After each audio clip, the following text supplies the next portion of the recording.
guest is a comedian who'll be performing at Comics Comedy Club right here in New York this Friday and Saturday. Please welcome the very funny Craig Baldo.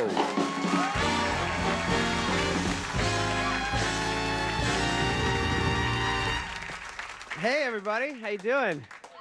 All right. Okay, so I have an iPod. Hey, thank you.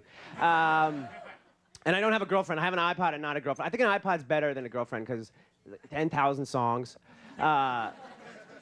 And I always carry my iPod around with me in my front shirt pocket, like when I have a pocket in my shirt. It's easy access, you know. And for some reason, whenever I see a pretty girl like walking down the street, I always turn the volume on my iPod down because I think the music's gonna mess the vibe up between us, you know. You want to do that? But like it doesn't always work. Like the other day, this girl smiled at me, and I smiled back at her, and I went to turn the volume down, and all she saw was.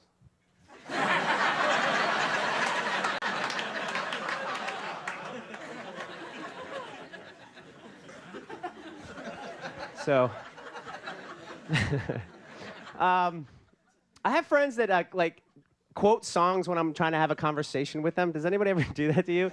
I have this friend who always does that. Like the other day I was having a conversation with him, and I was like, man, I really wish I could afford to live in a better neighborhood. And he's like, yeah, well, you can't always get what you want, the Stones. I was like, thanks for those lame, plagiarized words of wisdom there, Mick.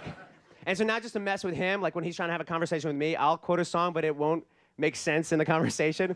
Like the other day, he was like, he's like, man, I really like this girl. You think I should call her? And I was like, Bop Hansen.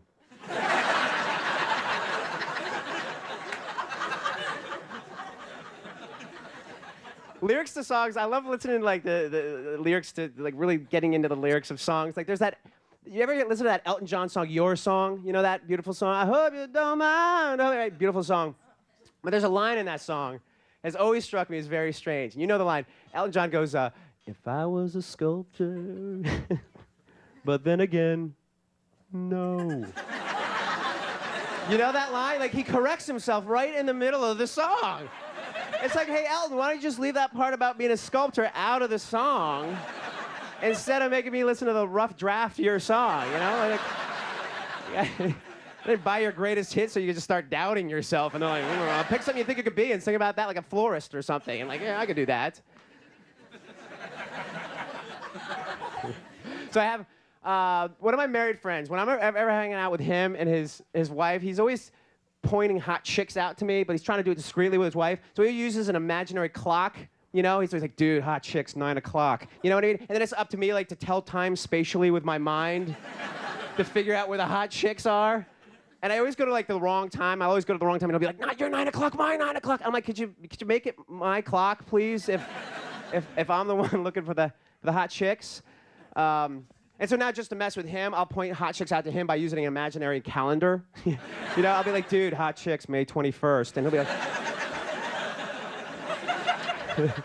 "Like, not your May 21st, my May 21st. Come on, dude. Supermodels, Kwanzaa."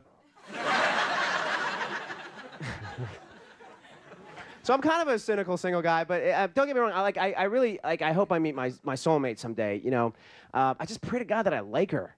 You know. Wouldn't that suck if I could like the universe hooks me up with some jackass? You know. Who's that woman over there kicking that 3-legged dog? Oh, that's my soulmate. Stupid ass soulmate. Sucks.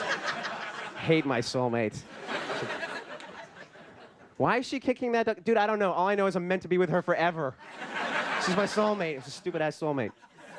I'd love to be someone's soulmate. That would be fun. Like, to be the soulmate, because then I could, like, hold it over her head and get away with stuff. You know, I could be like, honey, I'm going to go out with my friends tonight. And she'd be like, no, but I'm the only one for you.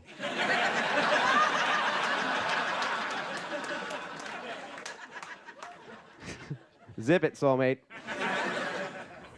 So, I have a therapist. My therapist yawns a lot.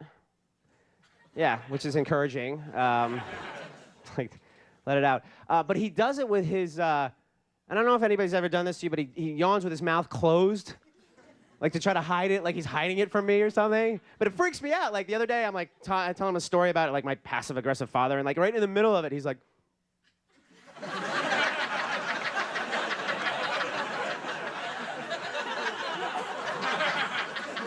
go on. And I'm like, dude, Well, let it out, you know what I mean? I'd rather you be bored than like summon a poltergeist in like in a room, you know? Like, I'm gonna need another therapist just to fix what you're doing to me right now.